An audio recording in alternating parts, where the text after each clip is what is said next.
Cerebral Fortress, the definitive protocol for stroke defense. In the intricate architecture of the human brain, a single blocked vessel or ruptured artery can dismantle a lifetime of memories in mere seconds. This is not merely a medical event, it is a physiological catastrophe that remains the leading cause of serious long-term disability worldwide. Yet within the complex machinery of our vascular system lies a hidden potential for resilience. We have uncovered the critical safeguards necessary to fortify the aging mind against this silent devastation. The defense of your cognitive legacy begins with the single most vital metric in human physiology. To understand the catastrophic nature of a stroke, one must first understand the relentless invisible physics that govern the human circulatory system. At the heart of vascular health, and consequently the preservation of the aging brain, lies the concept of hemodynamic pressure. Blood pressure is not merely a number scribbled on a chart during an annual checkup. It is a dynamic, powerful force that exerts a constant mechanical load on the delicate architecture of the arterial walls. For the elderly demographic, the management of this pressure is the single most defining factor in the prevention of cerebrovascular accidents. The medical community has long referred to hypertension as the silent killer, but this moniker, while ominous, fails to capture the intricate violence that high blood pressure inflicts upon the cerebral landscape over time. It is a slow-motion siege, a hydraulic battering ram that operates 24 hours a day, gradually dismantling the structural integrity of the vessels that feed human consciousness. The physiology of hypertension in the elderly is distinct and particularly treacherous compared to younger demographics. As the human body ages, the arteries undergo a process known as arteriosclerosis, a hardening of the vessel walls characterized by a loss of elasticity. In a youthful vascular system, the aorta and major arteries act as shock absorbers, expanding to accommodate the surge of blood ejected by the heart during systole and recoiling during diastole to maintain flow. However, as collagen replaces elastin in the aging arterial wall, the vessels become rigid pipes rather than flexible hoses. This stiffness causes the pulse wave velocity to increase, meaning the pressure wave generated by the heart travels faster and hits the delicate microvasculature of the brain with devastating force. This phenomenon, often manifesting as isolated systolic hypertension, ISH, where the top number is high but the bottom number remains normal or low, creates a specific type of shear stress that is catastrophic for the brain. The cerebral microcirculation, a dense network of arterioles and capillaries, is not designed to withstand this high pulsatility hammering. When this relentless pressure goes unchecked, the endothelium, the single layer of cells lining the blood vessels, suffers chronic injury. The endothelium is not just a passive wallpaper, it is a complex, biologically active organ that regulates clotting, immune response, and vascular tone. Under the assault of high blood pressure, the endothelium becomes dysfunctional. It loses its ability to produce nitric oxide, a critical molecule that signals vessels to relax. Instead, the injured sites become sticky, attracting low-density lipoproteins, LDL, and inflammatory cells. This is the genesis of atherosclerosis, the buildup of plaque that narrows the arteries. In the context of stroke prevention, this is the first domino. As the lumen of the carotid or vertebral arteries narrows due to pressure-induced plaque formation, the blood flow to the brain becomes turbulent. This turbulence can cause the plaque to rupture, triggering a clotting cascade that sends an embolus shooting upward into the brain, blocking a critical vessel and causing an ischemic stroke. This sequence of events accounts for the vast majority of strokes in the elderly, and its root cause is almost always untamed hydraulic pressure. However, the danger of hypertension is dual-natured. While it drives the blockage of vessels, it also drives their rupture. The arterioles deep within the brain, particularly those supplying the basal ganglia and thalamus, are susceptible to a condition called lipohyalinosis, where the vessel walls thicken and weaken due to chronic high pressure. Eventually, these weakened spots can balloon into Charcot-Bouchard aneurysms. If the pressure spikes, perhaps due to stress, exertion, or simply the morning surge of cortisol, these microaneurysms can burst. This results in a hemorrhagic stroke, a bleeding event within the skull that is significantly more lethal than its ischemic counterpart. The blood, escaping its vascular containment, becomes toxic to the surrounding brain tissue, causing mass destruction of neurons and increasing intracranial pressure to fatal levels. The prevention of this horrific event relies entirely on keeping the hydraulic pressure within the system below the breaking point of these fragile, aging vessels. The history of blood pressure management is a testament to humanity's evolving understanding of this threat. In the early 20th century, high blood pressure was viewed by many physicians as a compensatory mechanism, essential for forcing blood through stiff arteries, hence the term essential hypertension. It was believed that lowering it would cause organ failure. This misconception was shattered by the death of President Franklin D. Roosevelt in 1945. His fatal cerebral hemorrhage, the climax of years of uncontrolled hypertension, recorded as high as 300/190 millimeters mercury shortly before death, spurred the launch of the Framingham Heart Study. This landmark epidemiological investigation definitively proved the link between hypertension and stroke, shifting the medical paradigm from observation to aggressive intervention. Today, we understand that there is no essential high blood pressure. There is only risk. For the elderly, the strategy for controlling blood pressure has become a nuanced art form involving a balance between suppression and perfusion. The target metrics have been the subject of intense debate, most notably following the SPRINT study, which suggested that intensive control targeting below 120 mm mercury significantly reduced cardiovascular events compared to standard control below 140 mm mercury. However, in the geriatric population, aggressive lowering carries risks. Older adults often suffer from impaired autoregulation, meaning their bodies struggle to maintain blood flow to the brain if systemic pressure drops too low or too quickly. This can lead to orthostatic hypotension, a sudden drop in pressure upon standing, resulting in falls, fractures, and paradoxically, hypoperfusion strokes, where the brain simply doesn't get enough blood. Thus, the modern approach to stroke prevention via blood pressure control in the elderly is personalized, accounting for frailty, comorbidities, and the stiffness of the arteries. The pharmacological arsenal available today is vast, yet utilizing it requires precision. Diuretics, often the first line of defense, work by reducing the volume of fluid in the blood vessels, effectively lowering pressure by reducing the tank level. ACE inhibitors and angiotensin II receptor blockers, ARBs, target the renin-angiotensin-aldosterone system, a hormonal cascade that constricts vessels. By blocking these hormones, the drugs allow vessels to dilate, reducing the resistance against which the heart must pump. Calcium channel blockers prevent calcium from entering the muscle cells of the heart and arteries, allowing them to relax. For an elderly patient, the right combination of these drugs acts as a chemical shield, dampening the hydraulic impact on the brain. However, adherence is a major hurdle. Hypertension is asymptomatic until it is catastrophic. Convincing an elderly patient to tolerate the side effects of medication, such as frequent urination or dizziness, for a disease they cannot feel, is a significant challenge in preventative neurology.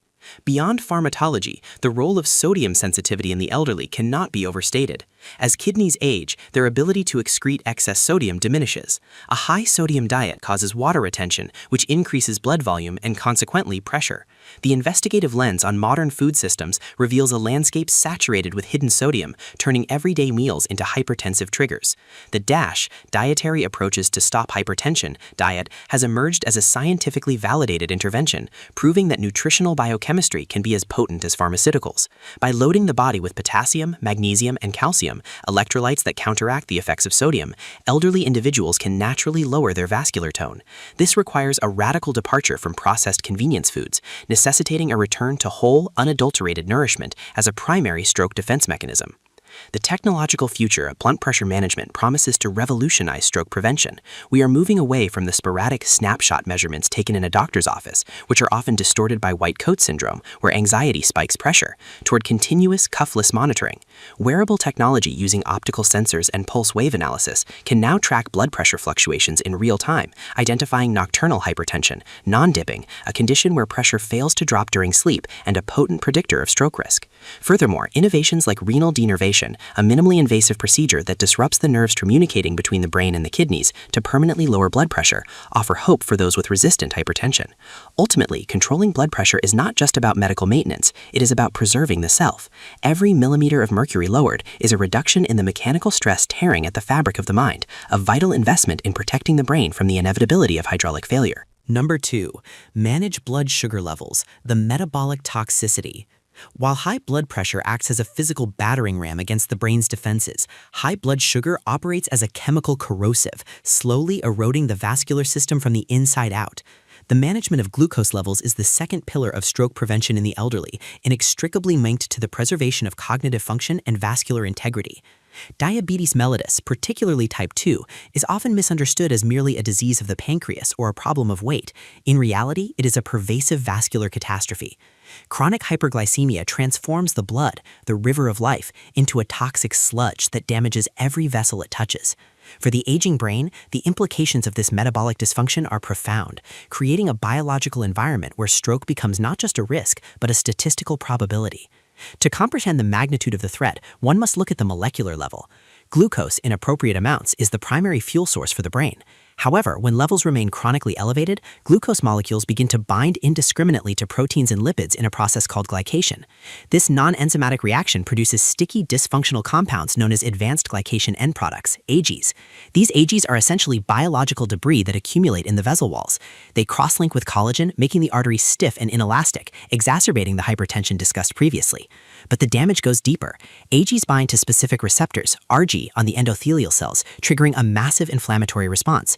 This inflammation generates oxidative stress and overproduction of free radicals that attack the cellular machinery of the blood vessels. In this state of oxidative siege, the endothelium's protective barrier breaks down, inviting the formation of atherosclerotic plaque. In a diabetic patient, these plaques are often more unstable, more diffuse, and harder to treat than those in non-diabetics. The relationship between blood sugar and the blood itself creates a prothrombotic state, a condition where the blood is primed to clot. High glucose levels increase the levels of fibrinogen and plasminogen activator inhibitor 1, proteins that facilitate clotting and prevent the breakdown of clots. Simultaneously, the platelets, the cells responsible for stopping bleeding, become hypersensitive and sticky. In the turbulent flow of a narrowed artery, these sticky platelets are far more likely to aggregate and form a thrombus. For an elderly person whose vessels are already compromised by age, this hypercoagulability is a ticking time bomb. A clot formed in the heart or the carotid artery can easily travel to the brain, causing an ischemic stroke. Furthermore, if a stroke does occur, the presence of hyperglycemia at the time of the event dramatically worsens the outcome. High sugar levels during a stroke fuel anaerobic metabolism in the oxygen-starved brain tissue, leading to the production of lactic acid, which further destroys neurons and expands the area of permanent brain damage. The concept of type 3 diabetes has recently emerged in neuroscientific research, suggesting that Alzheimer's disease and vascular dementia may represent a form of insulin resistance specific to the brain. This highlights the critical role of insulin signaling in neuronal health. In the context of stroke prevention, preventing the onset of insulin resistance is paramount. The blood-brain barrier, BBB, the highly selective border that separates the circulating blood from the brain extracellular fluid, is heavily compromised by diabetes. Chronic hyperglycemia damages the tight junctions of the BBB, making it leaky. This permeability allows toxic substances and inflammatory cells to enter the brain, creating a neuroinflammatory environment that predisposes the tissue to vascular insults. When the BBB is weakened, the brain is less resilient to the fluctuations in pressure and flow, lowering the threshold for stroke occurrence. For the elderly, managing blood sugar is a high-stakes balancing act that differs significantly from the management of younger diabetics. The historical approach, driven by trials like the DCCT, Diabetes Control and Complications Trial, focused on intensive glucose lowering to prevent microvascular complications like retinopathy and neuropathy. However, in the geriatric population, the pursuit of extremely low HbA1c levels, a measure of average blood sugar over 3 months, can be dangerous. The aging brain is incredibly sensitive to hypoglycemia, low blood sugar. A severe hypoglycemic episode can induce arrhythmias, cause falls leading to traumatic brain injury, or even mimic stroke symptoms. Moreover, repeated hypoglycemia causes neuronal death and cognitive decline. Therefore, the goal in stroke prevention for the elderly is not necessarily normalization of blood sugar, but optimization, avoiding the toxic peaks of hyperglycemia while strictly preventing the lethal valleys of hypoglycemia. The pharmacological landscape for diabetes management has undergone a revolution that directly impacts stroke prevention. For decades, metformin has been the cornerstone, improving insulin sensitivity and reducing liver glucose production. However, the new generation of drugs, specifically SGLT2 inhibitors and GLP-1 receptor agonists, has changed the game. SGLT2 inhibitors work by forcing the kidneys to excrete excess sugar through urine, but they also possess remarkable cardioprotective properties, reducing heart failure and vascular stress. GLP-1 agonists like semaglutide mimic a gut hormone that stimulates insulin production, slows digestion, and reduces appetite. Beyond glucose control, these drugs have been shown to reduce the risk of stroke and heart attack independently of their sugar-lowering effects. They appear to stabilize plaque, reduce vascular inflammation, and improve endothelial function. For an elderly patient at risk of stroke, these medications offer a dual benefit, controlling the metabolic poison and directly fortifying the vascular walls. Lifestyle intervention in the context of blood sugar is often framed around weight loss, but for the elderly stroke prevention protocol, the focus must shift to metabolic fitness and muscle preservation. Sarcopenia, the age-related loss of muscle mass, is a major driver of insulin resistance in seniors. Skeletal muscle is the primary sink for glucose disposal in the body. As an elderly person loses muscle, they lose the storage capacity for sugar, leaving it to circulate in the bloodstream and wreak havoc on the vessels. Therefore, dietary management must be paired with resistance training to maintain muscle mass. The diet itself must evolve away from the high glycemic carbohydrates that cause rapid insulin spikes. The beige diet of toast, crackers, and processed cereals, often favored by seniors due to ease of chewing and preparation, is a vascular hazard. Replacing these with fiber-rich vegetables, legumes, and healthy fats slows gastric emptying and blunts the glucose curve, sparing the cerebral arteries from the postprandial sugar surge. The technological integration into diabetes care provides a layer of safety previously unimaginable. Continuous glucose monitors, small sensors worn on the skin, have replaced the painful and sporadic finger prick method. These devices provide real-time data on glucose trends, alerting the user and their caregivers to impending highs or lows. For an elderly person, this technology acts as an early warning system, allowing for micro-adjustments in diet or medication before vascular damage occurs. We are approaching the era of the artificial pancreas, closed-loop systems that automate insulin delivery based on sensor readings, effectively removing the burden of calculation from the patient.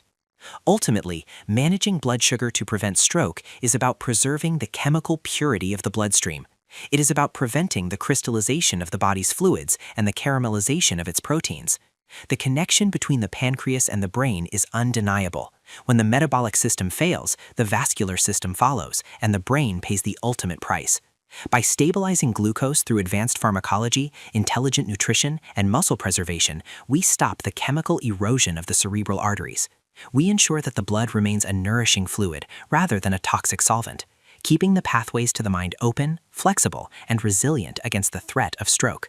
This is not just diabetes management, it is neuroprotection at its most fundamental level.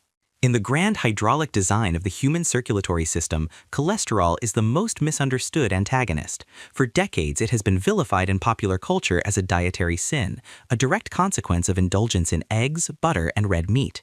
However, the scientific reality of cholesterol, particularly in the context of stroke prevention in the elderly, is far more complex and insidious.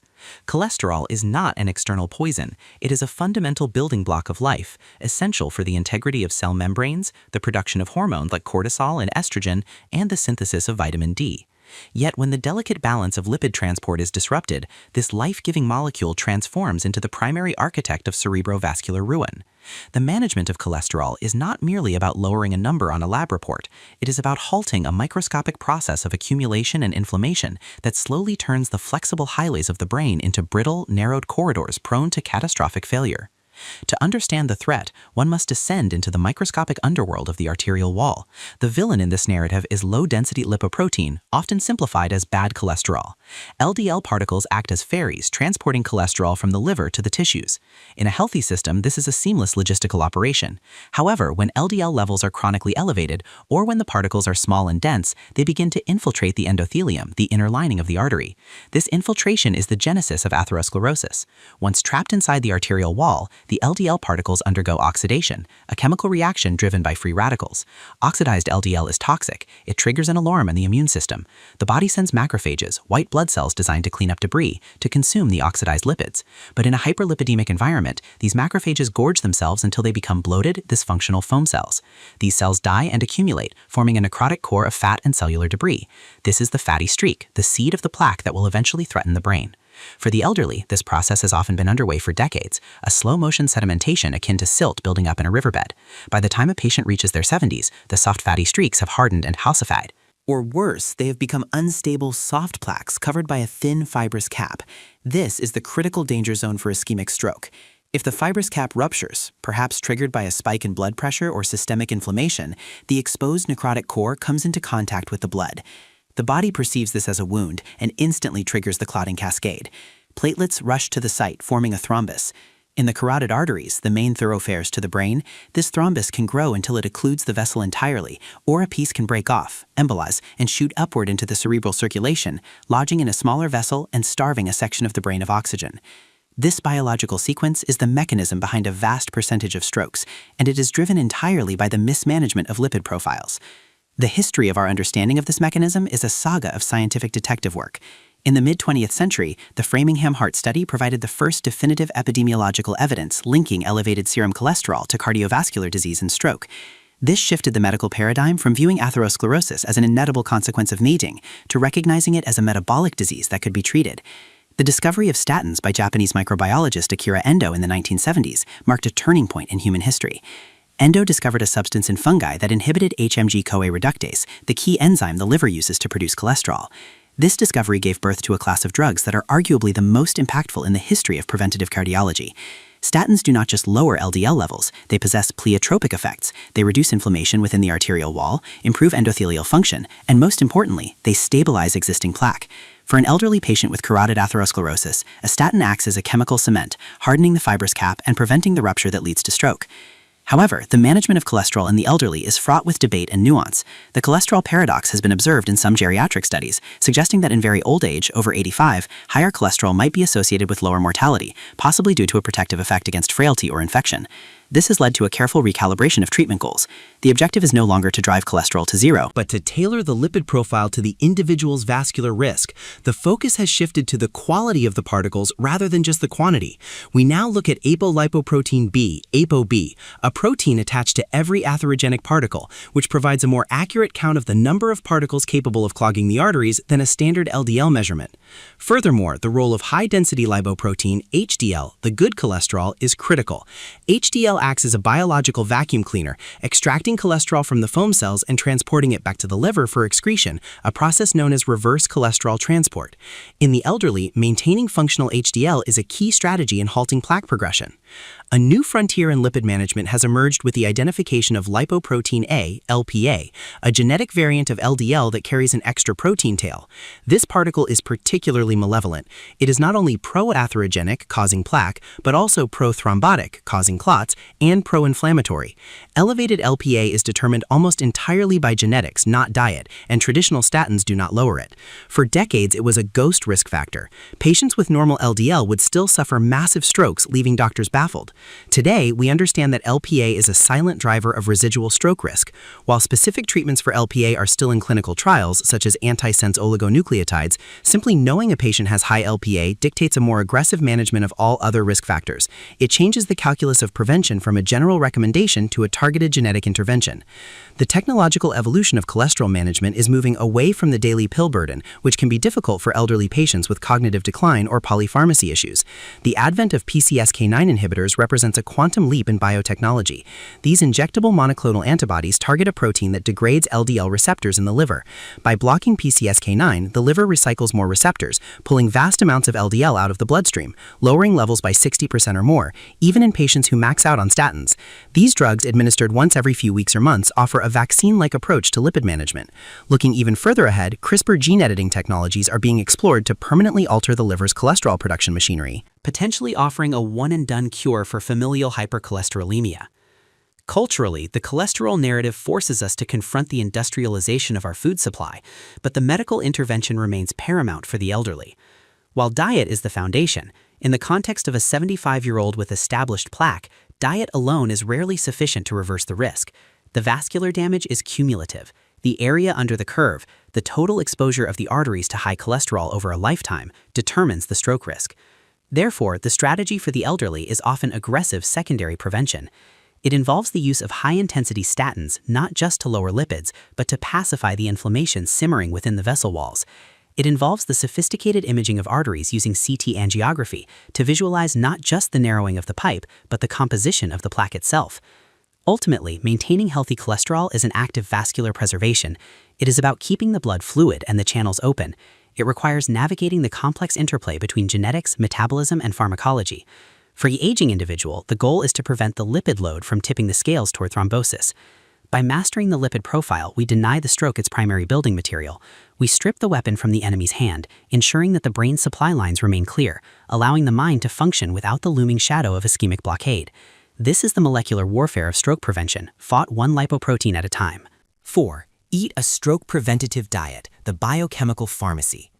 If blood pressure medication and statins are the heavy artillery in the war against stroke, then diet is the daily logistics operation that supplies the body with the materials to repair, defend, and sustain itself.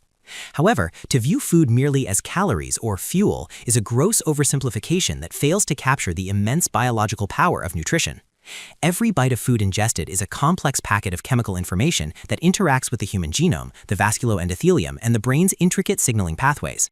A stroke preventative diet is not a temporary regimen of restriction. It is a comprehensive lifestyle architecture designed to lower systemic inflammation, improve oxidative resilience, and maintain the fluidity of the blood. For the elderly, whose physiological reserves are diminishing, the quality of this fuel becomes the determining factor between vascular health and cerebrovascular collapse. The gold standard of neuroprotective nutrition, supported by decades of rigorous data, is the Mediterranean diet. But to understand why it works, we must look beyond the romantic imagery of Italian vineyards and examine the biochemistry. The cornerstone of this diet is extra virgin olive oil, EVU. EVU is not just a fat, it is a pharmaceutical-grade compound. It is rich in monounsaturated fatty acids, which help maintain the structural integrity of cell membranes. More importantly, it contains potent phenolic compounds like oleocanthal. Oleocanthal shares a similar anti-inflammatory mechanism with ibuprofen, inhibiting the COX-1 and COX-2 enzymes that drive inflammation. Chronic low-grade inflammation is a primary driver of atherosclerosis. By consuming high-quality olive oil daily, the elderly are essentially dosing themselves with a natural, safe anti-inflammatory agent that soothes the irritated lining of their blood vessels, preventing the adhesion of plaque. Building upon the Mediterranean foundation is the MIND diet, Mediterranean-Intervention for Neurodegenerative Delay, a hybrid protocol specifically engineered to protect the aging brain. The MIND diet elevates two specific food groups to the status of medicine: leafy green vegetables and berries. Leafy greens, spinach, kale, collards, are packed with folate, vitamin E, carotenoids, and flavonoids. Folate is critical for breaking down homocysteine, an amino acid that at high levels damages the arterial lining and increases stroke risk. High homocysteine is a common finding in stroke patients, often linked to a deficiency in B vitamins. By flooding the system with natural folate, leafy greens act as a vascular detoxifier. Berries, particularly blueberries and strawberries, are rich in anthocyanins, the pigments that give them their deep color. These anthocyanins are powerful antioxidants that cross the blood-brain barrier. They congregate in the brain centers responsible for memory and motor function, scavenging the free radicals produced by oxidative stress. In the context of stroke, where oxidative stress is a key mechanism of neuronal death, these antioxidants serve as a neuroprotective shield. The role of fatty fish, salmon, mackerel, sardines, cannot be overstated. These cold-water species are the primary source of omega-3 fatty acids, specifically EPA, eicosapentaenoic acid, and DHA, docosahexaenoic acid. The human brain is largely composed of fat, and DHA is a critical structural component of neuronal membranes. In terms of stroke prevention, omega-3s operate on multiple fronts. They lower triglycerides, a type of fat in the blood that contributes to hardening of the arteries. They have a mild blood thinning effect, reducing the stickiness of platelets and making clot formation less likely. Furthermore, they reduce the production of cytokines, the signaling molecules that drive systemic inflammation. For an elderly person, regular consumption of fatty fish or high-quality supplementation ensures that the red blood cells remain flexible, able to squeeze through the tiniest capillaries of the brain to deliver oxygen, rather than clumping together to form a blockage. Conversely, the investigation into stroke prevention requires a stark look at the antagonist, the Western diet, characterized by ultra-processed foods, UPFs. These industrial formulations are laden with sodium, added sugars, and unhealthy trans or saturated fats. But the danger goes beyond the macronutrients. UPFs are often stripped of fiber and loaded with emulsifiers and preservatives that disrupt the gut microbiome. Emerging science has illuminated the gut-brain axis, a direct communication line between the bacteria in our intestines and the health of our brain. Beneficial gut bacteria ferment dietary fiber to produce short-chain fatty acids, like butyrate. Butyrate is a miracle molecule. It strengthens the blood-brain barrier, reduces neuroinflammation, and even aids in the recovery of brain tissue after minor ischemic events. A diet low in fiber and high in processed foods starves these beneficial bacteria, leading to dysbiosis, a state of microbial imbalance that leaks pro-inflammatory toxins into the bloodstream, accelerating vascular aging. Therefore, eating whole grains, legumes, and vegetables is not just about digestion, it is about cultivating an internal garden that manufactures medicine for the brain. The concept of nutrigenomics represents the future of dietary stroke prevention. This field studies how nutrients influence gene expression. We now know that certain compounds in food can switch on or off genes related to longevity and defense. For example, resveratrol, found in the skin of red grapes, and quercetin in onions and apples, activate the sirtuin pathways, the same longevity pathways activated by caloric restriction and exercise. These pathways upregulate the body's natural antioxidant defenses and repair DNA damage.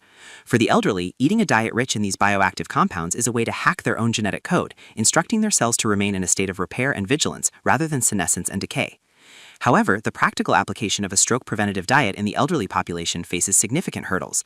Tea and toast syndrome is a real phenomenon where seniors, due to dental issues, loss of taste, reduced appetite, or lack of energy to cook, revert to a diet of simple carbohydrates.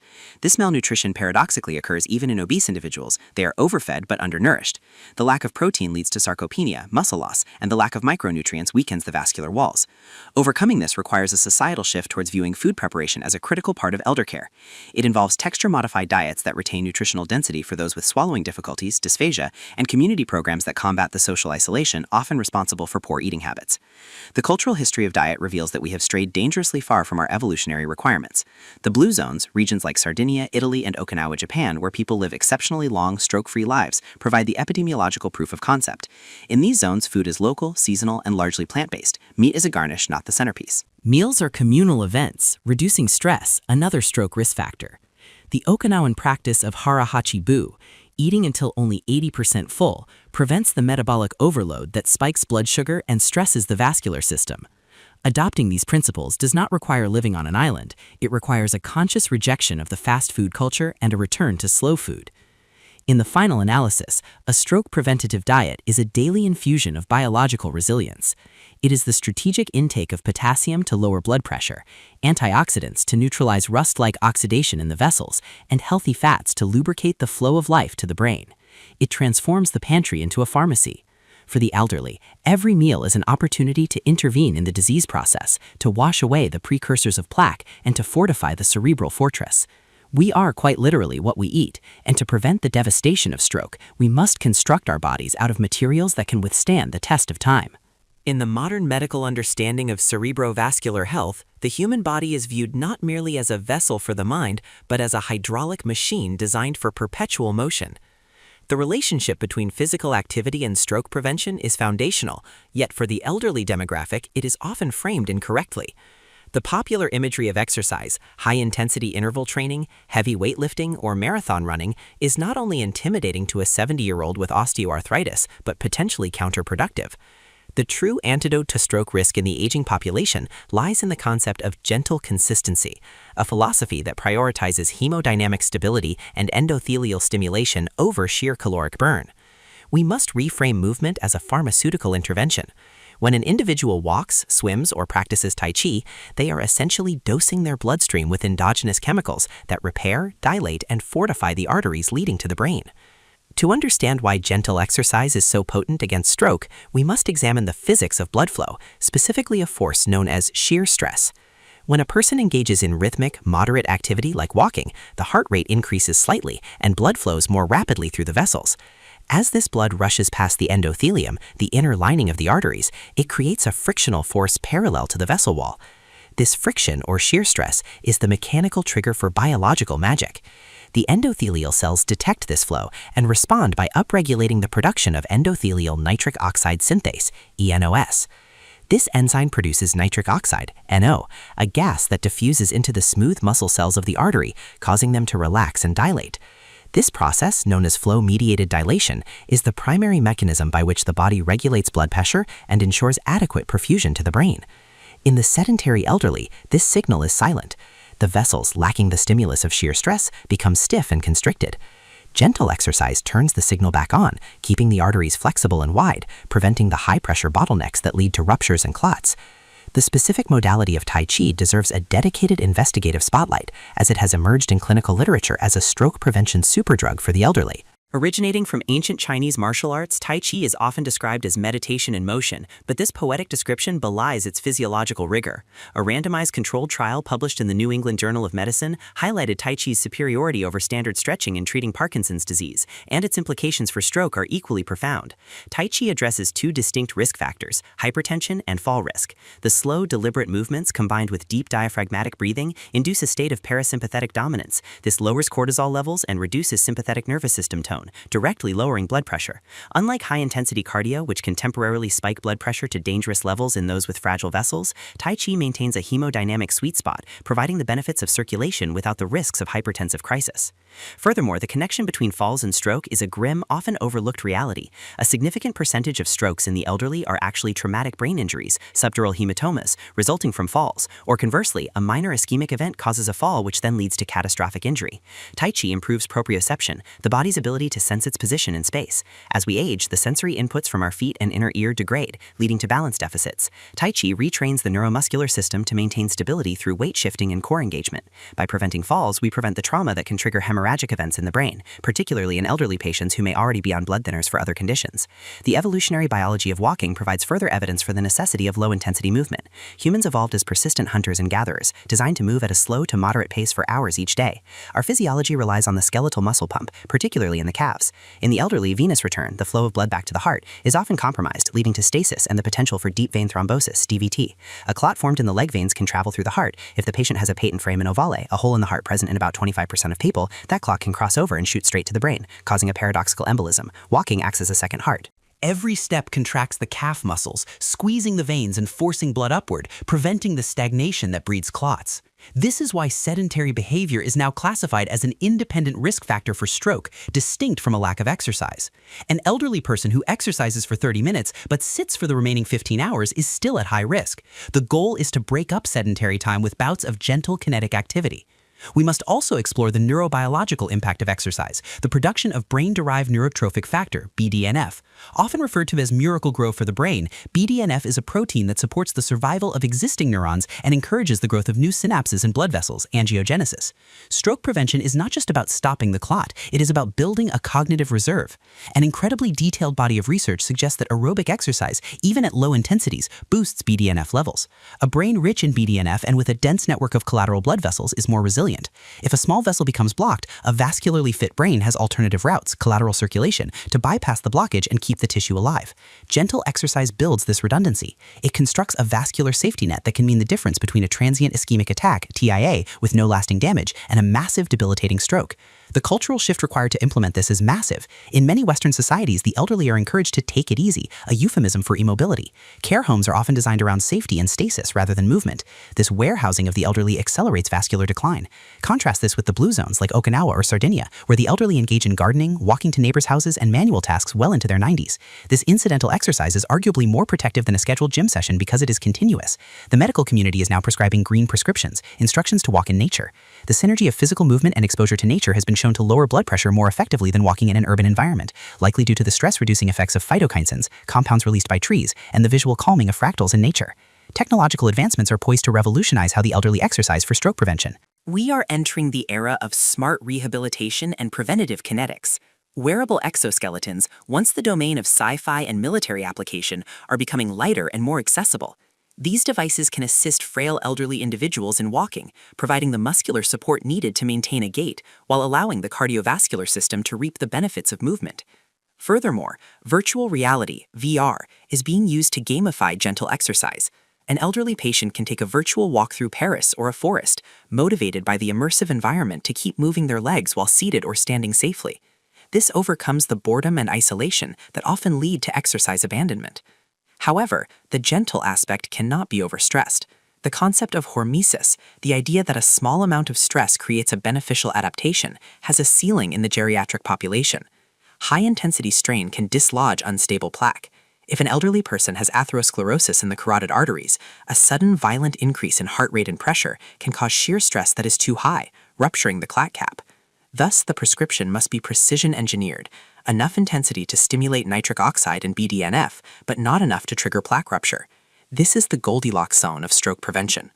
Ultimately, the mandate to exercise gently and regularly is a call to reject the atrophy of modern aging. It is a recognition that the blood must flow to survive. Stasis is the enemy. By integrating walking, tai chi, and continuous low-level movement into the daily rhythm of life, the elderly can maintain the hydraulic integrity of their vessels. They keep the pump primed, the pipes clear, and the brain nourished. It is a daily investment of kinetic energy that yields a dividend of vascular longevity, proving that the best way to keep the mind running is to keep the body moving. If we were to design a chemical weapon specifically engineered to destroy the human vascular system, induce clotting, and shatter the blood-brain barrier, we would struggle to invent something more efficient than the cigarette. In the hierarchy of stroke risk factors, smoking occupies a tier of unique malevolence. While high blood pressure and diabetes are often metabolic accidents of aging or genetics, smoking is the voluntary inhalation of a toxic slurry that actively dismantles the body's defenses against stroke. For the elderly, the cessation of this habit, and the avoidance of its passive form, is the single most immediate and impactful action that can be taken to preserve cerebral function. The narrative that the damage is done or it's too late to quit is a fatalistic myth that science has thoroughly debunked. The biology of recovery begins minutes after the last puff, and for the aging brain, this recovery is a race against time. To comprehend the severity of the threat, we must conduct a forensic analysis of tobacco smoke. It is not merely smoke, it is an aerosol containing over 7,000 chemicals, at least 69 of which are known carcinogens. However, in the context of stroke, the carcinogens are secondary to the vasculotoxins. The primary agents of destruction are nicotine, carbon monoxide, and oxidative free radicals. Nicotine is a potent sympathomimetic drug. Upon inhalation, it reaches the brain in seconds, triggering the release of adrenaline. This causes an immediate sharp spike in blood pressure pressure and heart rate, while simultaneously constricting the blood vessels. For an elderly person with already stiffened arteries, this vasoconstriction is akin to clamping a king toes. The pressure behind the blockage skyrockets, dramatically increasing the risk of vessel rupture, hemorrhagic stroke. Simultaneously, carbon monoxide, CO, wages a silent war on oxygenation. CO binds to hemoglobin in the red blood cells with an affinity 200 times greater than oxygen. It essentially hijacks the transport vehicles, creating a state of chronic hypoxia, oxygen starvation. To compensate for this lack of oxygen, the body manufactures more red blood cells, a condition called polycythemia. This thickens the blood, turning it from a free-flowing fluid into a viscous sludge. Thick blood moving through narrowed, constricted arteries is the perfect recipe for a clot. Furthermore, the chemical cocktail in smoke damages the endothelium, stripping away its protective nonstick coating. This exposes the subendothelial collagen, which acts as a magnet for platelets. Smoking transforms platelets, usually smooth discs, into spiky, sticky agitators that clump together. It also raises levels of fibrinogen, a protein that weaves these clumps into hard clots. In essence, a smoker is walking around with blood that is chemically programmed to coagulate and block the vessels of the brain. The danger extends beyond the smoker to those in their vicinity. Secondhand smoke, SHS, is a pervasive environmental toxin that disproportionately affects the elderly, who may live with smoking spouses or in multi-generational homes. The chemistry of SHS is particularly insidious. It is composed of mainstream smoke, exhaled by the smoker, and sidestream smoke, drifting from the burning tip. Sidestream smoke is actually more toxic per gram than mainstream smoke because it is produced at a lower combustion temperature, resulting in incomplete burning and higher concentrations of toxins like 2-naphthylamine, 4-aminobiphenyl, and carbon monoxide. An elderly person breathing this air is suffering from passive vascular injury. Studies have shown that even 30 minutes of exposure to secondhand smoke can impair endothelial function in the coronary and cerebral arteries to a level similar to that of habitual smokers. For a non-smoking spouse in their 70s, living with a smoker increases stroke risk by 20 to 30%. This is not a nuisance, it is a biohazard. We must also confront the phenomenon of third-hand smoke, the invisible residue of nicotine and chemicals that settles on furniture, carpets, drapes, and clothing. These toxins can remain active for months, off-gassing into the home environment. In the sealed, energy-efficient homes of the elderly, this creates a toxic reservoir. Nitrous acid in the air reacts with the deposited nicotine to form tobacco-specific nitrosamines, TSNAs, which are potent carcinogens and vascular irritants. Touching these surfaces and then touching the mouth or food ingests these poisons. For the immunocompromised elderly, a clean home that was previously smoked in can still be a source of vascular inflammation. The historical context of smoking in the elderly demographic is tragic. This generation grew up during the golden age of tobacco advertising, where doctors appeared in magazine ads endorsing Camels and Lucky Strikes. They were the targets of a massive industrial psychological operation designed to equate smoking with vitality, freedom, and stress relief. Unlearning this deep-seated behavior is incredibly difficult. Smoking often serves as a coping mechanism for the loneliness, grief, and chronic pain that accompany aging. Removing this crutch without providing a psychological replacement can lead to severe stress, which itself is a stroke risk. Therefore, cessation programs for the elderly must be compassionate and multifaceted, addressing the emotional void left by the cigarette. However, the physiological argument for quitting in old age is irrefutable. The timeline of repair is miraculous. Within 20 minutes of quitting, blood pressure and heart rate drop. Within 12 hours, carbon monoxide levels in the blood return to normal, instantly improving oxygen delivery to the brain. Within 2 to 12 weeks, circulation improves and lung function increases. But the most critical statistic for stroke is this: within 5 to 15 years of quitting, the risk of stroke falls to that of a non-smoker. Even for a 75-year-old, quitting can significantly reduce the likelihood of a catastrophic event in their 80s. It also improves the efficacy of other stroke prevention medications. Smoking induces liver enzymes that metabolize drugs faster, often rendering blood pressure pills and blood thinners less effective. Quitting restores the potency of the entire medical regimen. The landscape of nicotine addiction is shifting with the advent of electronic nicotine delivery systems, or e-cigarettes. This presents a complex dilemma. While e-cigarettes eliminate the tar and carbon monoxide of combustion, they still deliver nicotine. As discussed, nicotine itself is a vasoconstrictor and promotes angiogenesis in plaque, making plaque grow faster. For a young person, vaping might be safer than smoking, but for an elderly person with established atherosclerosis, the vascular stress of nicotine vaping remains a significant hazard. The harm reduction argument is valid, but total cessation remains the only way to truly protect the cerebral vasculature.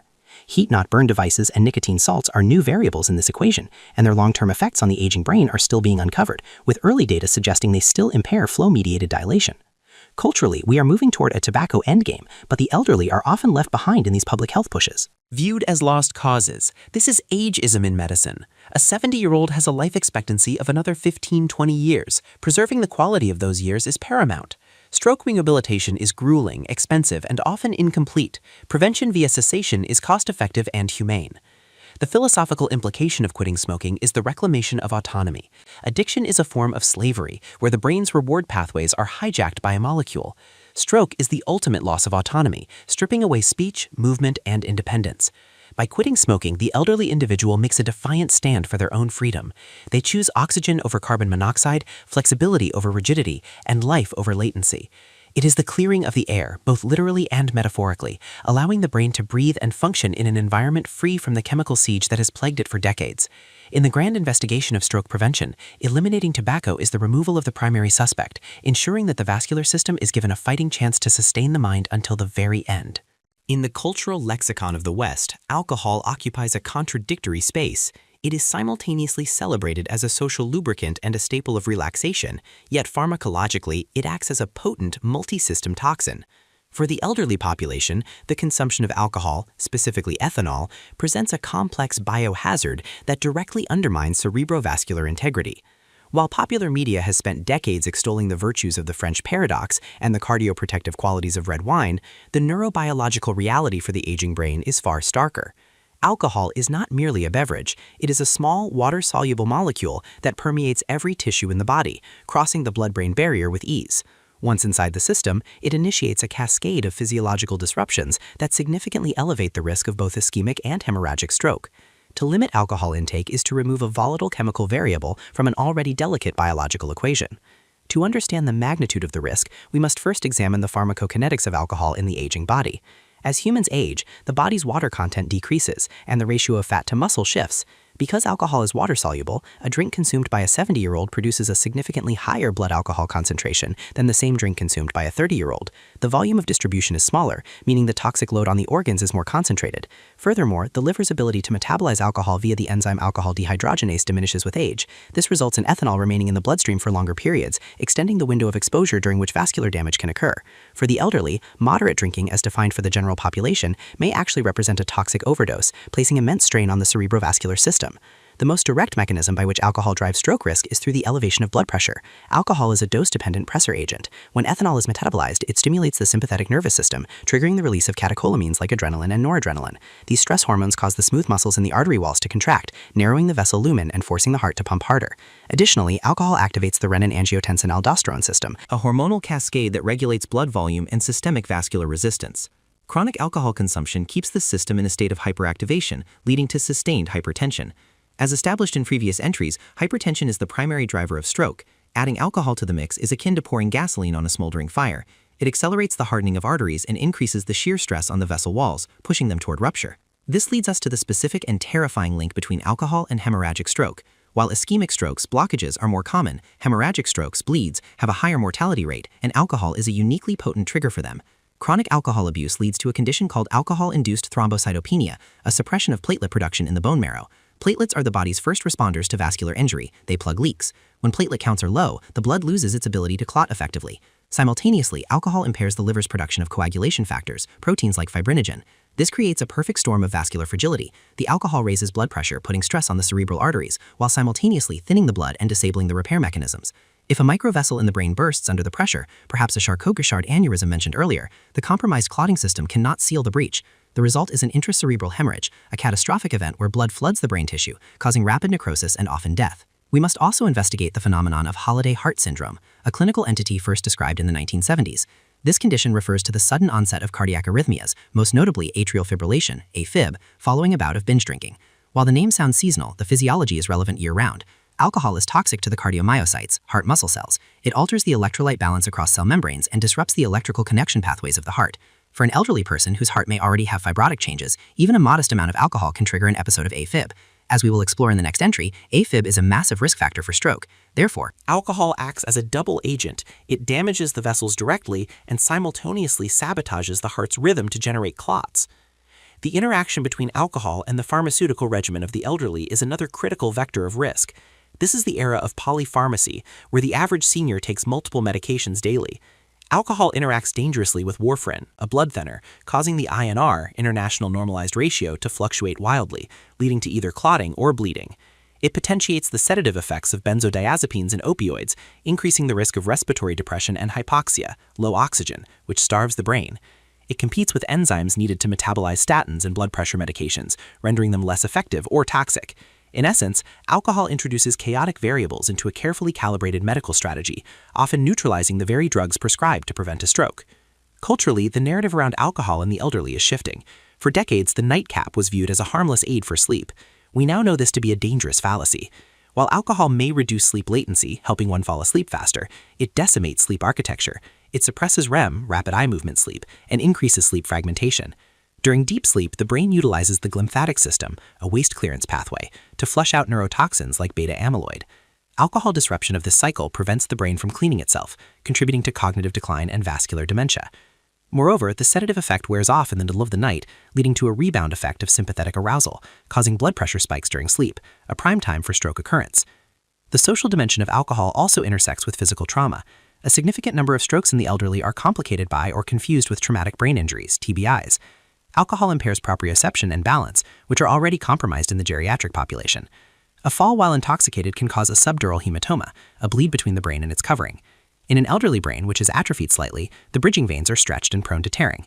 A minor fall can lead to a slow bleed that mimics stroke symptoms days or weeks later.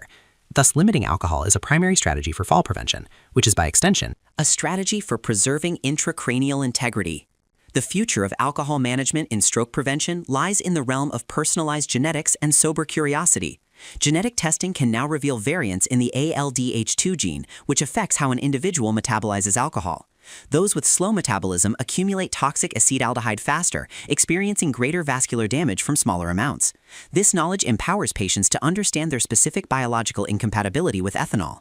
Furthermore, the rise of the sober curious movement and the explosion of the non-alcoholic beverage market offer a cultural off-ramp. High-quality, botanical-infused alcohol-free spirits allow for the ritual of the evening drink without the neurotoxic payload.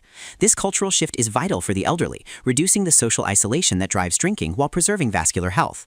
Ultimately, limiting alcohol intake is an act of vascular conservation. It is about recognizing that the aging brain has no margin for error. The supposed benefits of the antioxidants in wine can be obtained far more safely from grapes and berries, without the accompanying solvent that dissolves the lipid membranes of cells. By eliminating or strictly limiting alcohol, the elderly patient stabilizes their blood pressure, protects their heart rhythm, ensures the efficacy of their medications, and safeguards the delicate clotting mechanisms of their blood. It is a decision to keep the mind clear and the vessel strong, refusing to compromise the brain's future for a fleeting chemical euphoria. If the heart is the engine of the body, then the sinus node is its spark plug, generating a rhythmic, coordinated electrical impulse that drives the pump. In a healthy heart, this rhythm is a steady metronome, ensuring that blood flows smoothly and efficiently. Atrial fibrillation, AFib, represents the collapse of this order into electrical anarchy. It is a condition where the upper chambers of the heart, the atria, cease to beat effectively and instead quiver like a bag of worms at rates of 300 to 600 times per minute. This is not merely a palpitation, it is the single most potent creator of catastrophic strokes in the elderly. A stroke caused by AFib is not a minor event, it is typically massive, debilitating, and often fatal. Managing this arrhythmia is not just about heart health, it is the most critical tactical maneuver in the defense of the brain against embolic destruction. To comprehend the lethality of AFib, one must visualize the hydrodynamics within the quivering heart. When the atria fibrillate, they fail to contract fully. They lose their atrial kick, the final squeeze that empties the chamber. Consequently, blood stagnates in the corners of the heart. The most dangerous of these corners is the left atrial appendage, a small, ear-shaped sac protruding from the left atrium. In a healthy heart, the LAA empties with every beat. In AFib, it becomes a stagnant pool. According to Virchow's triad, stasis of blood leads to coagulation. The stagnant blood in the LAA begins to clot, forming a thrombus. This thrombus can grow to the size of a walnut. The moment the heart rhythm stabilizes or a random hemodynamic shift occurs, this clot is ejected. It travels through the left ventricle into the aorta and shoots upward into the carotid arteries, the superhighways to the brain. Because these clots are large, they do not stop in the small vessels. They lodge in the main trunks, like the middle cerebral artery, MCA, instantly cutting off blood flow to a massive hemisphere of the brain. This is a cardioembolic stroke, and it strikes with zero warning. The insidiousness of AFib lies in its stealth. In many elderly patients, the condition is paroxysmal, meaning it comes and goes. A patient might be in normal sinus rhythm during their doctor's appointment, only to flip into AFib while sleeping or watching television. This silent AFib is a silent assassin. The clot forms during the unnoticed episode and waits. This diagnostic gap has historically been a major vulnerability in stroke prevention. Many strokes classified as cryptogenic, of unknown origin, are now believed to be caused by undiagnosed paroxysmal AFib. The sheer prevalence of the condition rises dramatically with age. By age 80, the lifetime risk of developing AFib is 1 in 3. It is a disease of aging, driven by the fibrosis and scarring of the heart's electrical pathways over time. The history of managing this threat is a saga of medical evolution, transitioning from rate control to aggressive anticoagulation. For decades, the primary weapon was warfarin, Coumadin, a drug originally developed as a rat poison. Warfarin works by inhibiting vitamin K, an essential component for clotting factors. While effective, warfarin is notoriously difficult to manage. Its efficacy is influenced by diet. Leafy greens affect vitamin K levels and genetics. Patients require frequent blood tests to monitor their INR. If the INR is too low, they risk a stroke. If too high, they risk a brain bleed. This therapeutic window is narrow and treacherous. Many elderly patients were undertreated due to fear of falls and bleeding, leaving them unprotected against the greater threat of the clot. The landscape changed radically with the introduction of direct oral anticoagulants, DOACs, like apixaban Eliquis and rivaroxaban Xarelto. These drugs target specific steps in the clotting cascade, factor XA or thrombin, and do not require dietary restrictions or constant monitoring. They have revolutionized stroke prevention in AFib, offering a predictable, safer, and more effective shield. For the elderly, DOACs has lowered the barrier to treatment, ensuring that more patients are protected from the LAA thrombus. The mantra of modern cardiology regarding AFib is CHA2-DS2-VASC, a scoring system used to estimate stroke risk. For almost any patient over 75, the score dictates that anticoagulation is mandatory unless there is a severe contraindication. The pill is the barrier between the heart's chaos and the brain's survival. Beyond pharmacology, the mechanical management of AFib has entered the space age. For patients who cannot tolerate blood thinners due to high bleeding risk, we now have the Watchman device in the amulet. These are mechanical plugs inserted via a catheter through a vein in the leg, threaded up to the heart, and deployed to permanently seal off the left atrial appendage. By physically closing the clot factory, these devices obviate the need for long-term anticoagulation. This is a profound advancement for the frail elderly, effectively structurally modifying the heart to make it stroke-proof. Simultaneously, the strategy of rhythm control seeks to restore the heart's normal beat. Electrical cardioversion, shocking the heart, can reset the rhythm, but often only temporarily. Catheter ablation is the definitive fix. In this procedure, an electrophysiologist maps the electrical currents of the heart and burns, radiofrequency ablation, or freezes, cryoablation, the tissue causing the misfire, typically around the pulmonary veins. While historically reserved for younger patients, ablation is increasingly used in the active elderly to prevent the remodeling of the heart that leads to permanent AFib. By maintaining sinus rhythm, we not only prevent clots, but also improve the heart's pumping efficiency, protecting the brain from hypoperfusion, low blood flow, which is linked to dementia. The technological democratization of AFib detection is perhaps the most exciting frontier. We have moved from the 12-lead ECG in a hospital to the smartwatch on a wrist. Devices like the Apple Watch, Fitbit, and KardioMobile allow seniors to monitor their heart rhythm in real time. These wearables use photoplethysmography, optical heart rate sensors, and electrical sensors to detect the irregularity characteristic of AFib. If a watch alerts a 75-year-old to a rhythm anomaly, they can seek medical attention before the clot forms. This shifts the paradigm from reactive, treating the stroke, to proactive, treating the arrhythmia. Artificial intelligence is now being applied to these vast datasets, predicting who will develop AFib potentially months before the first episode occurs, based on subtle patterns in heart rate variability. However, the cultural and systemic challenge remains awareness. Many elderly people dismiss palpitations as anxiety or indigestion. Others are asymptomatic, unaware that a lethal clot is coalescing in their chest. The medical community is pushing for more aggressive screening, opportunistic pulse checks at every medical visit, and widespread use of patch monitors like the Zio patch that record heart activity for 2 weeks. The goal is to catch the ghost before it attacks. Furthermore, we must address the lifestyle triggers of AFib. Obesity, sleep apnea, and alcohol, as previously discussed, are the unholy trinity that drives this arrhythmia. Sleep apnea in particular creates massive pressure swings in the chest during the night, physically stretching the atria and damaging the electrical system. Treating sleep apnea with CPAP therapy is a potent form of AFib management and, by extension, stroke prevention. Weight loss reduces the pericardial fat pad that sits on the atria and inflames the tissue. Managing AFib is not just about the heart, it is about managing the entire metabolic and respiratory environment of the patient. In the final analysis, managing atrial fibrillation is about imposing order on chaos. It involves acknowledging that the aging heart may falter in its rhythm, but refusing to let that falter become a fatality. Through the precision use of anticoagulants, the mechanical closure of the clot source, and the vigilant monitoring of electrical activity, we can neutralize the threat. We ensure that the heart remains a pump of life, not a reservoir of death. For the elderly individual, mastering AFib means that even if the heart skips a beat, the brain does not have to pay the price. It is the ultimate safeguard against the most devastating form of stroke known to medicine. In the intricate schematics of human physiology, the nervous system is designed to oscillate between 2 distinct states, the sympathetic state of arousal, often called fight or flight, and the parasympathetic state of restoration, known as rest and digest. For the modern elderly individual, this oscillation has been disrupted, replaced by a chronic, low-grade hum of anxiety and a fragmentation of the sleep cycles essential for life. Managing stress and ensuring high-quality sleep are not merely lifestyle suggestions for comfort, they are critical biological imperatives for stroke prevention. The failure to manage these two interconnected pillars results in a neuroendocrine environment that is toxic to the vascular system, effectively corroding the brain's defenses from the inside out. To ignore the impact of cortisol and circadian rhythms is to ignore the very machinery that maintains the structural integrity of the cerebral arteries. To understand the lethality of chronic stress, we must examine the hypothalamic pituitary adrenal axis. When an individual perceives a threat, whether it is a physical danger or, more commonly in the elderly, financial worry, grief, or social isolation, the hypothalamus signals the pituitary gland, which in turn commands the adrenal glands to flood the bloodstream with cortisol and catecholamines, adrenaline and noradrenaline. In an acute setting, this is a survival mechanism. Adrenaline spikes blood pressure to push fuel to the muscles, and cortisol suppresses non-essential functions like digestion and immunity. However, the aging brain often suffers from a broken thermostat. The negative feedback loop that is supposed to shut off this stress response becomes less efficient. Consequently, many elderly individuals live in a state of hypercortisolemia, chronically elevated cortisol. This biochemical bath is catastrophic for the vascular system. Cortisol inhibits the production of nitric oxide, the molecule responsible for keeping blood vessels relaxed and open. Without it, the arteries constrict, leading to sustained hypertension. Furthermore, cortisol is pro-inflammatory. It mobilizes glucose and fatty acids into the bloodstream for energy that is never used, leading to metabolic dysregulation, insulin resistance, and the acceleration of atherosclerotic plaque formation. The constant bombardment of adrenaline causes the heart to beat with greater force and variability, increasing the shear stress on the vessel walls and risking the rupture of aneurysms or the dislodging of plaque. This is the physiological translation of worrying yourself sick.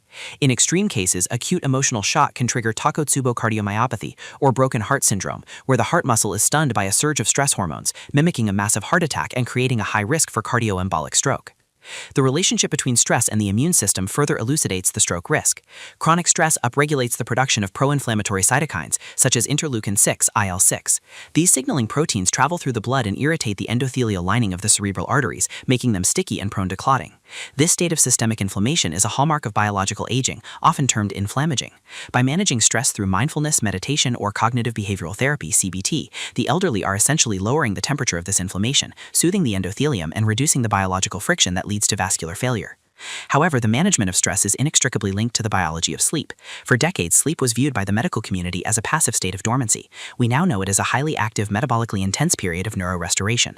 The most groundbreaking discovery in this field in the last century was the identification of the glymphatic system by Dr. Macon Niedergard. This system is the brain's waste clearance infrastructure. During deep slow-wave sleep, the space between brain cells expands by up to 60%, allowing cerebrospinal fluid, CSF, to wash through the tissue, flushing out metabolic toxins, including beta-amyloid and tau proteins. This brainwashing is critical for vascular health. When an elderly person suffers from sleep deprivation or fragmentation, this cleaning cycle is interrupted. The accumulation of metabolic waste leads to neuroinflammation and amyloid angiopathy, a condition where amyloid proteins build up in the walls of the brain's arteries, making them brittle and prone to bleeding, hemorrhagic stroke. The architecture of sleep changes with age, presenting a unique challenge. The elderly naturally experience a reduction in slow-wave sleep, deep sleep, and REM, rapid eye movement sleep, alongside a fragmentation of the sleep cycle due to pain, nocturia, frequent urination, or medication side effects. This creates a vicious cycle. Poor sleep elevates cortisol levels the next day, which increases blood pressure, which further disrupts sleep. This sympathetic overdrive during the night is a potent risk factor. Normally, blood pressure should dip by 10 to 20% during sleep, a phenomenon known as nocturnal dipping. In those with poor sleep quality, this dip is absent, non-dipping, meaning the cerebral arteries are subjected to high pressure 24 hours a day, never getting a respite. This continuous mechanical strain accelerates the hardening of the arteries and is a strong predictor of stroke. We must also confront the epidemic of obstructive sleep apnea, OSA, in the elderly. As muscle tone decreases with age, the soft tissues of the throat are more likely to collapse during sleep, blocking the airway. The patient stops breathing, oxygen levels plummet, hypoxia, and carbon dioxide rises, hypercapnia. The brain, sensing imminent death, jolts the body awake with a massive surge of adrenaline to reopen the airway. This can happen hundreds of times a night. Each event is a vascular catastrophe. The sudden drop in oxygen damages the endothelium, while the violent swings in intrathoracic pressure physically stress the heart and the aorta. OSA is a primary driver of atrial fibrillation, discussed in entry number 8, and resistant hypertension. Treating OSA with continuous positive airway pressure, CPAP, is one of the effective stroke prevention interventions available, effectively splinting the airway open and normalizing the nocturnal hemodynamic environment. The cultural narrative surrounding sleep in the elderly requires a complete overhaul. The notion that old people need less sleep is a dangerous myth. They may get less sleep due to physiological changes, but their biological need for restoration remains high. The reliance on sedative hypnotics, sleeping pills, like benzodiazepines, is a double-edged sword. While they may induce unconsciousness, they often suppress the restorative deep sleep stages and increase the risk of falls and confusion. The modern approach focuses on sleep hygiene and cognitive behavioral therapy for insomnia, CBTI.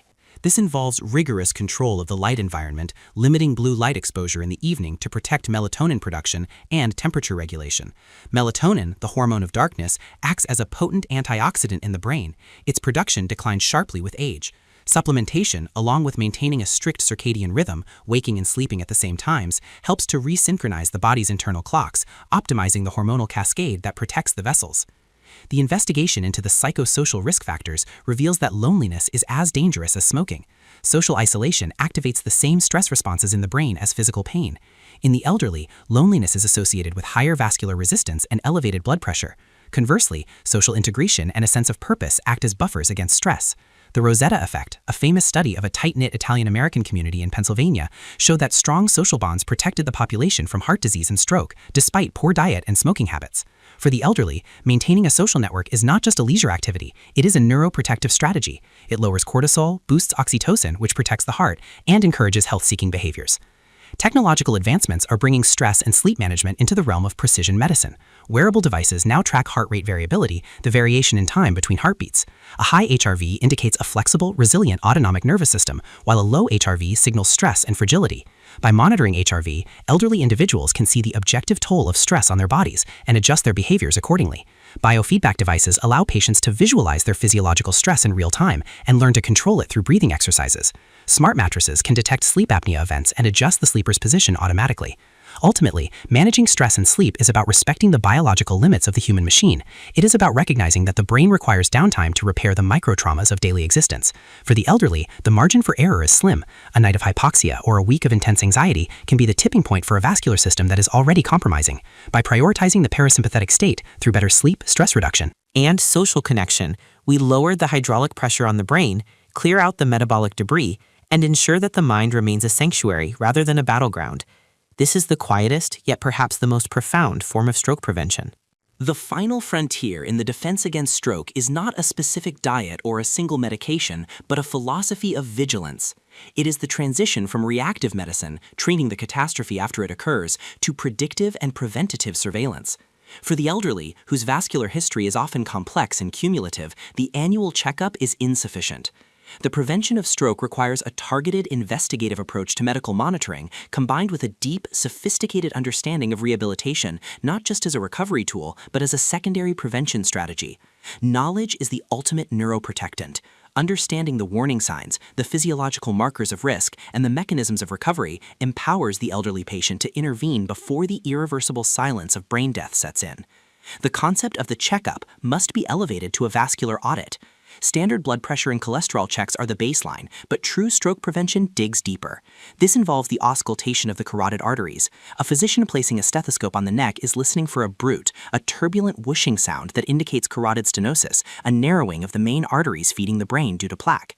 If a bruit is heard, or if the patient has risk factors, a carotid duplex ultrasound provides a visual map of the vessel, measuring the velocity of blood flow and the thickness of the plaque.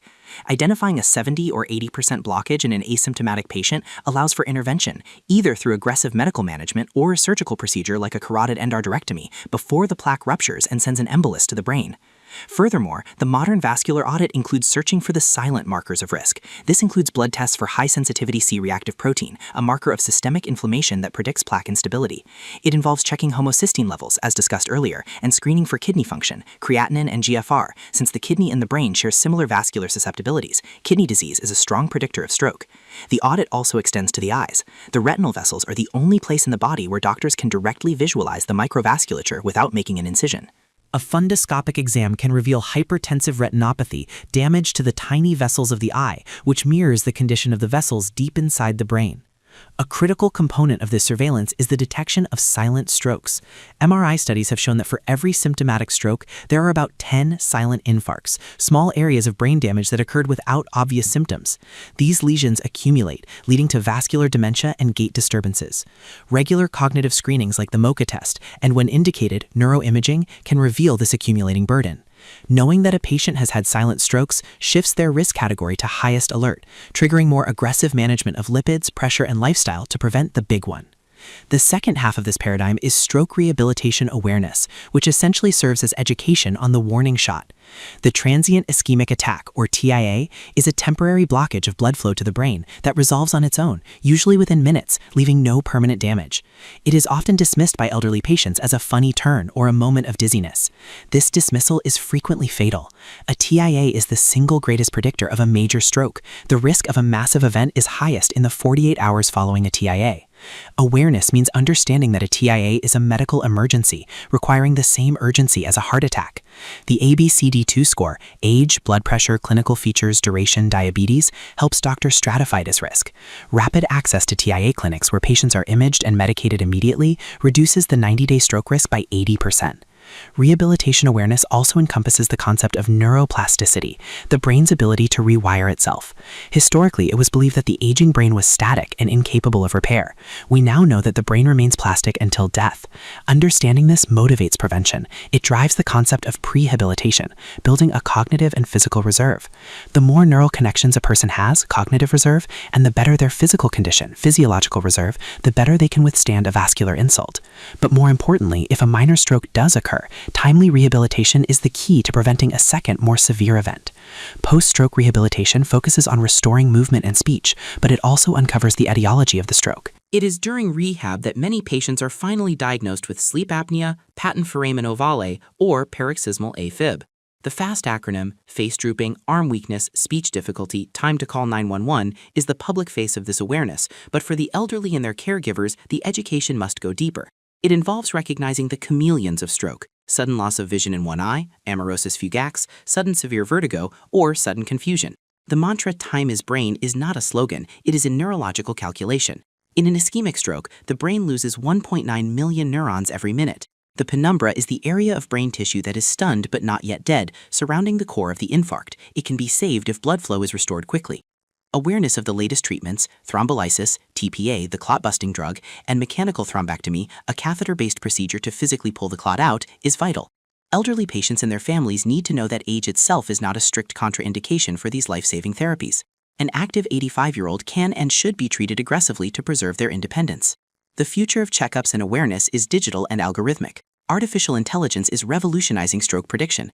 Algorithms can now analyze years of electronic health records, spotting subtle patterns in blood pressure volatility, lab results, and even voice biomarkers, changes in speech patterns that precede a stroke. Telemedicine allows for telestroke networks, connecting rural or housebound elderly patients with world-class neurologists in seconds. We are moving toward a world where a digital twin of the patient, a virtual model of their physiology, can be used to simulate the effects of different medications or lifestyle changes, allowing for hyper-personalized prevention strategies. Culturally, this entry demands a shift from fatalism to empowerment. The old adage that a stroke is just nature taking its course is scientifically obsolete. Stroke is largely a preventable environmental and metabolic disaster. Regular checkups act as the early warning radar, detecting the incoming threats of hypertension, AFib, and plaque. Rehabilitation awareness acts as the damage control protocol, ensuring that minor breaches do not become total system failures. It involves a partnership between the patient, the family, and the medical system. In conclusion, the prevention of stroke in the elderly is a multifaceted campaign waged on the battlefields of biochemistry, physics, and psychology. It requires the stabilization of hydraulic pressure, the purification of the blood from sugar and smoke, the kinetic activation of the vessels, and the protection of the heart's rhythm. It demands the nourishment of the brain with proper fuel and the restoration of the mind through sleep and peace. And finally, it requires the watchful eye of modern medicine to oversee this complex machinery. By integrating these 10 strategies, we do not just prevent a medical event, we preserve the person. We safeguard the memories, the wisdom, and the dignity of the aging population, ensuring that the sunset of life is not darkened by the shadow of stroke. This is the definitive protocol for the cerebral fortress.